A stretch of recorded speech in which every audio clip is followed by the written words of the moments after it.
8월 22일 화요일입니다. 오늘 아침 신문은 어떤 소식 다뤘는지 짚어보겠습니다. 이현웅 아나운서가 정리해왔습니다. 어서 오십시오. 안녕하십니까? 네.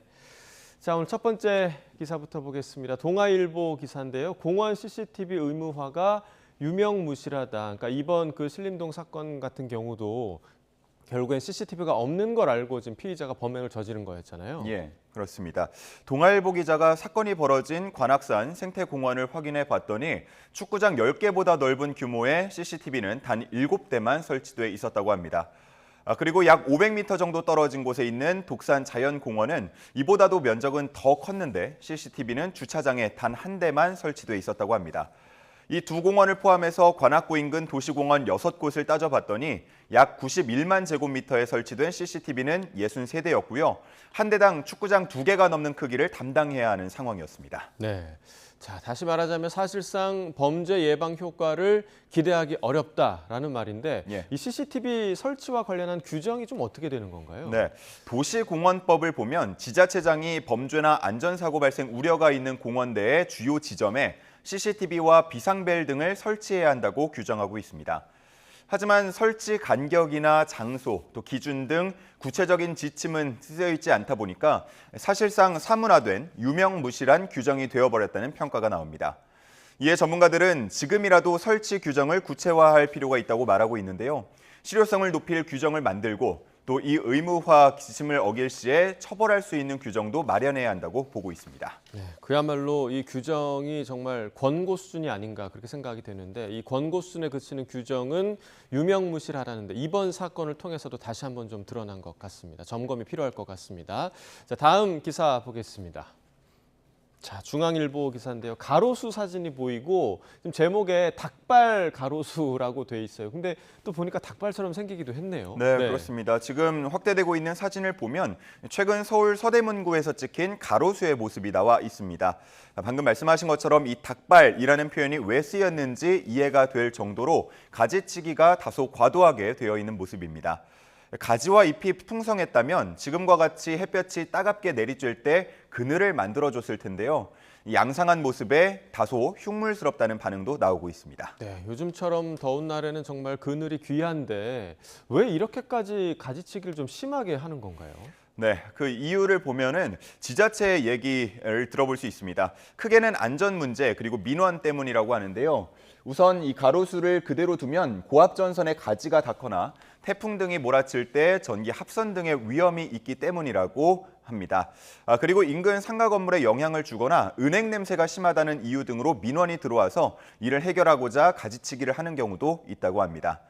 하지만 환경단체들이 지나친 가지치기가 나무 수명을 단축시킨다고 지적을 하고 있고요.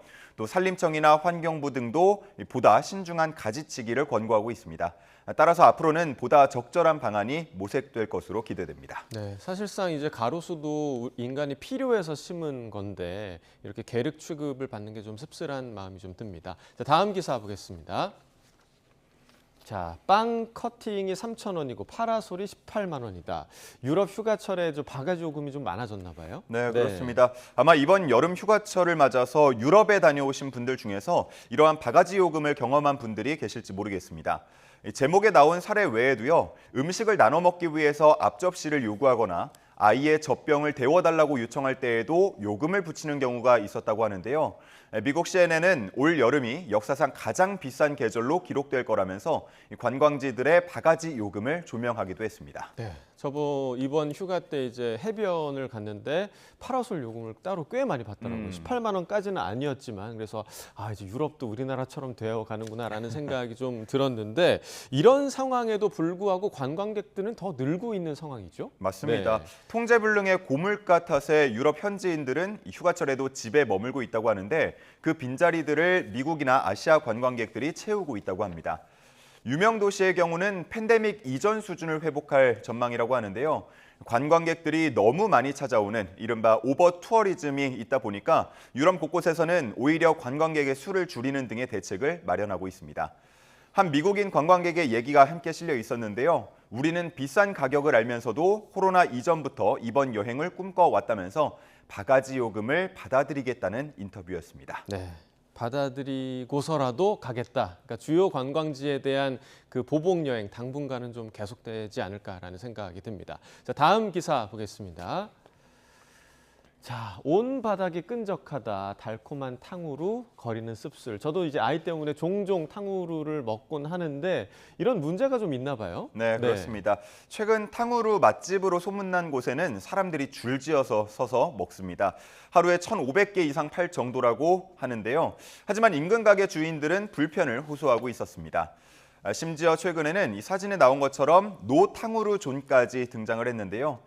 이 노탕후루 존, 뭐 그 말 그대로 네. 탕후루를 들고 매장 안으로 들어와서는 안 된다라는 얘기입니다. 예, 자 여기 노탕후루존 이 사진에 나와 있는데 사실 그 아래 너무 작아서 잘 안 보이긴 하는데 떨어지는 탕후루 한 방울에 직원 눈에는 눈물 한 방울이라고 좀 쓰여 있습니다. 어떤 네, 내용인가요? 맞습니다. 인근 상인들이 불편을 호소하고 있는 건데요. 이 노탕후루 존까지 나온 이유는 탕후루에서 나오는 쓰레기들 때문입니다.